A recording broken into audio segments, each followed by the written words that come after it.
So good afternoon, good morning, good afternoon, good evening, wherever you're watching or this is the noon dawn. My name is Emmanuel Jebut and in Pinsville, the commercial hub of Rayleigh. And today we're in conversation with the president of the Petroleum Retailer Union. And there is an issue about the mandate in order from the PCC clearing campus of the main street. Those who selling gas or petroleum product in camp along the main street of Morovia being cleared out.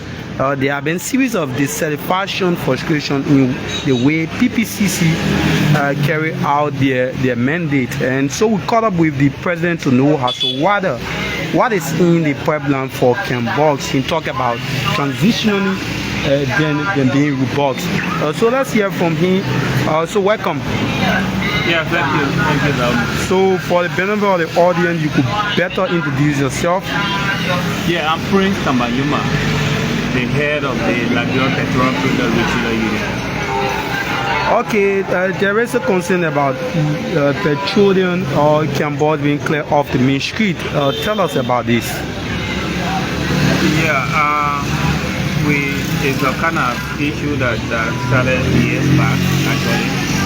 They bringing back to to my collection, Jyoti time, coming. That's the Taylor era, coming to Ellen era, even the immediate past government and this government. So it's a kind of problem that have persisted for a very long time.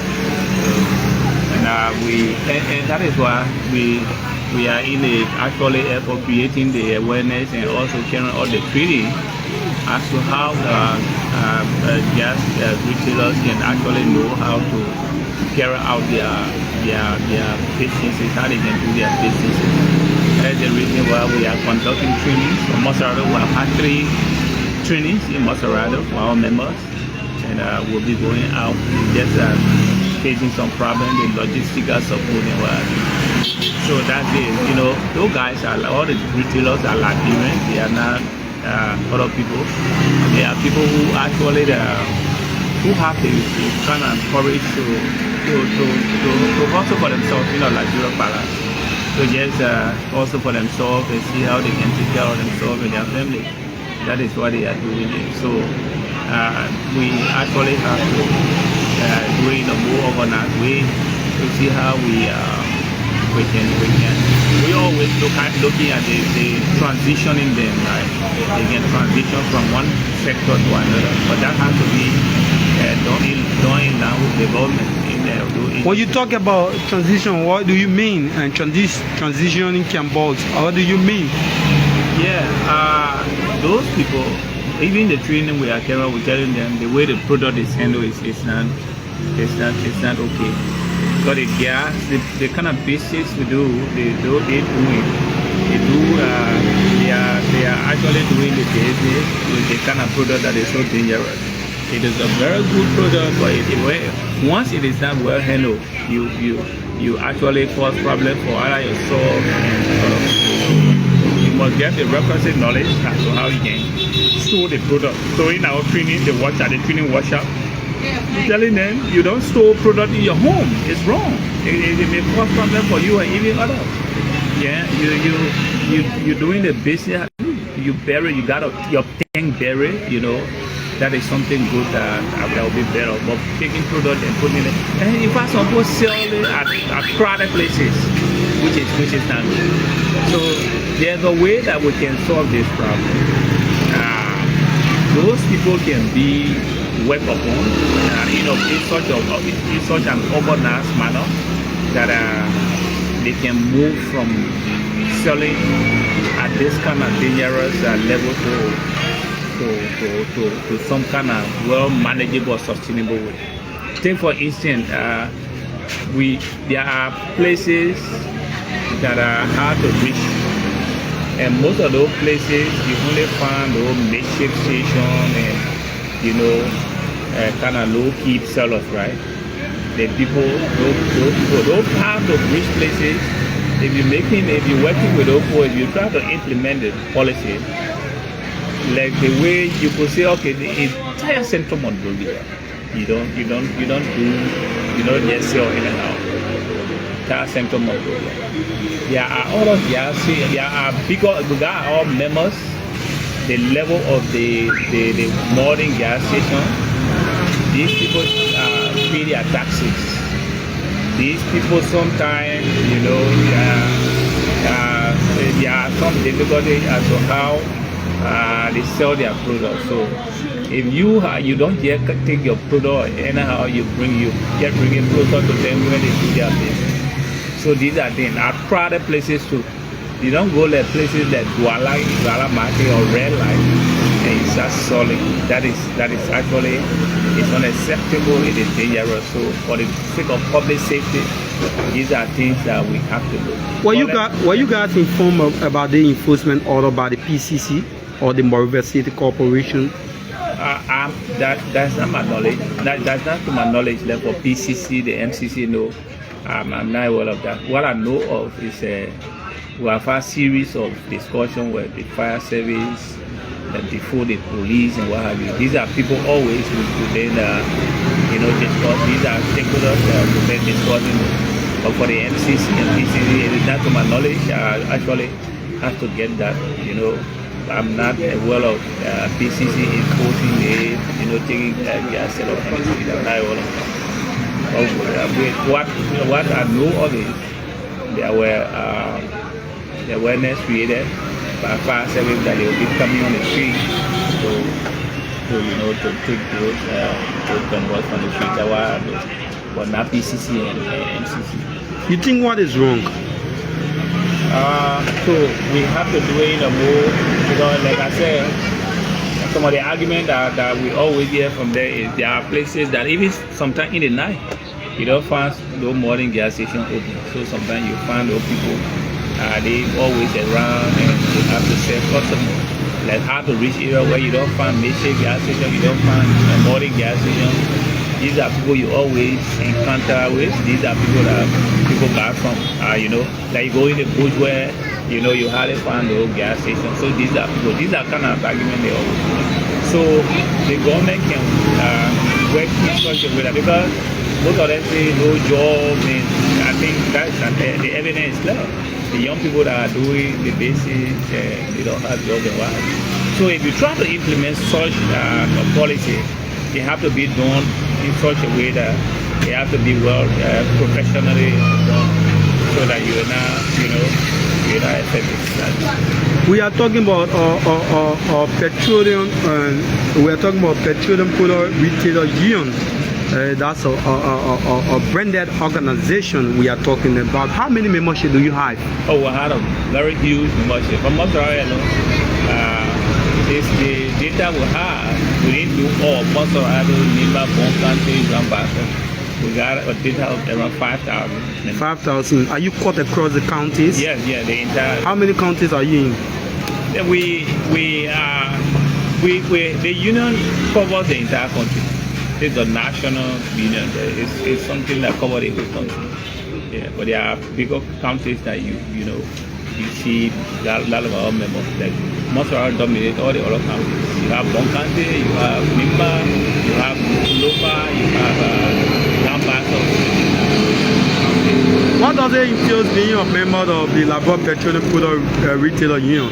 Yeah, it should be before you start your business, you must have contacted the union. Then the union will guide you as to how you do it, because you can't just take your bottle and just sit and start selling. No, it should not be so. You should follow the procedure. Then we will guide you. We will tell you the what you should do or you should not do. But then we are actually finding it difficult to go through them. I know there are a couple of challenges you must face as it relates to your relationship, to your business, to your relationship with government and to your business. What are these challenges you face as an institution? For now, the kind of challenges we face, some of the challenges we from the kind of relationship between the young boys and no bigger station, yes. And another challenge is we the access to finance, which of course that is another common thing that all the businesses face, right? So access to finance, these are some of the challenges. And before you actually do the business to build, even let's say to start with a midship gas station, you get your pump, you get your tank dairy, which you got like to get a tank that around maybe 2,000, 3,000 to 5,000 gallons. You need nothing less than you need 1,000 gallons. It's around 1,000 US because they sell it. Each gallon is $1. So 2,000 gallons is around 2,000 US. So can you imagine that? To get the tank and bury the tank, do the sell off, and everything, but the way you get the product is something you need good money to sell it. It is growing in terms of the economy. Are you benefiting from the sales of petroleum or from the sidewalk from many gas stations? Yeah, there's something there small, gas business, the profit is not much, but yes, you can get something that you're able to sustain your family. Though not much, but you can be sustainable. You think the economy is stable on the administration? Yeah, I think for the record, I think the sector is actually being managed well. Because now the prices of petroleum product is relatively stable. Relatively stable? Yeah, relatively stable.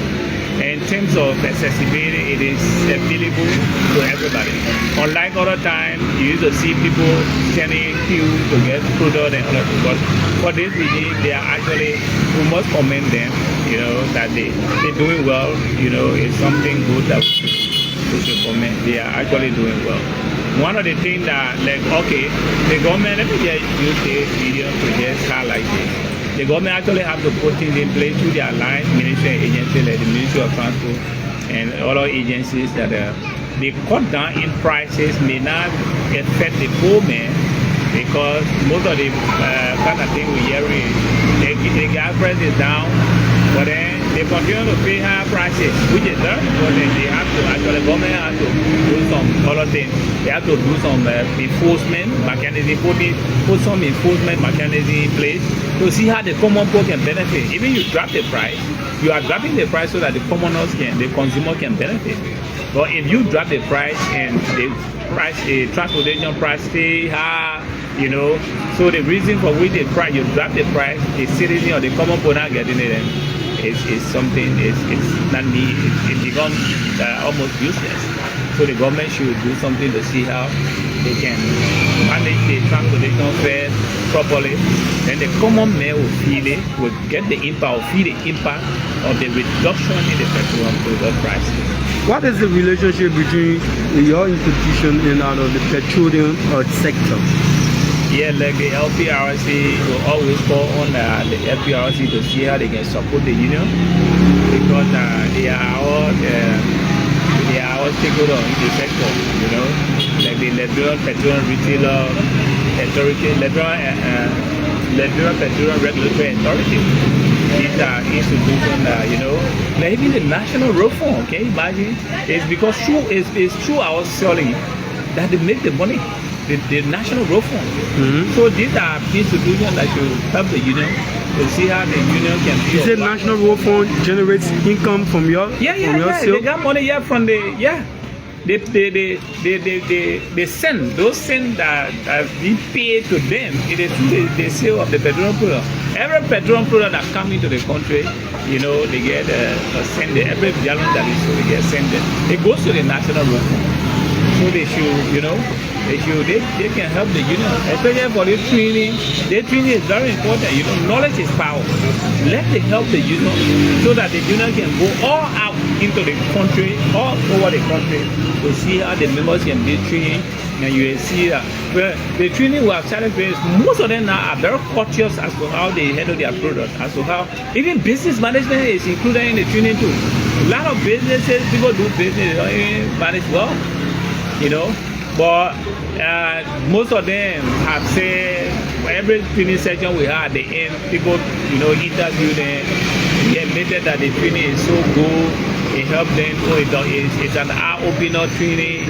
It helped them to, how to manage their business and what have you. So it's something good that the government can tap in through those institutions to support the effort to see how the members can be treated. Has the enforcement order by the PCC affect your membership in terms of sales? They especially for those who do the, the way they sell, yes, some of them completely. But the union is a model and vision for all the sellers. They are all of members with bigger station too that, the way to all of those who sell to, there's some kind of problem, the way they handle the product and all of that. So it's a kind of thing that we have to be very careful about.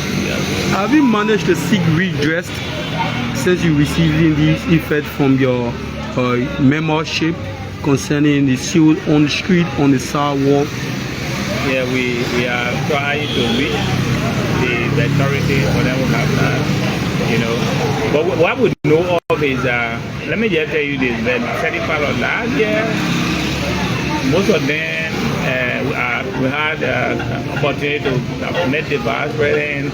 Most of them in that meeting, we represented them, and most of them said that last year could be the deadline for, for the sale of petroleum product in that form of matter. So they asked for the deadline. And for coming to this time now, that deadline has expired. But then you can, again, looking at the kind of economic theory you have, it becomes so terrible again. It becomes something so, that we always say we should know how to handle it, because most of them proud, don't have jobs, don't have nothing doing. It's only what they do to sustain themselves, and they are Liberians, so you have to be careful as to how you carry out your enforcement policy. Okay, it was a pleasure talking to you. Is there any other thing we did not talk on you could add before we close up, Mr. Nyumah? Yeah, thank you. I just want to appreciate you for this opportunity. Thank you so much for granting us the opportunity for this interview. And we just hope and pray that those lands agencies can try to buttress the effort of the union to carry out the training, awareness, and what have you. And like I keep saying, the sector is most of the people, most of them are Liberian. They are most of them young people, women that are involved that we need to sustain themselves. So the government always looking in this direction to see how so that the sector can thrive.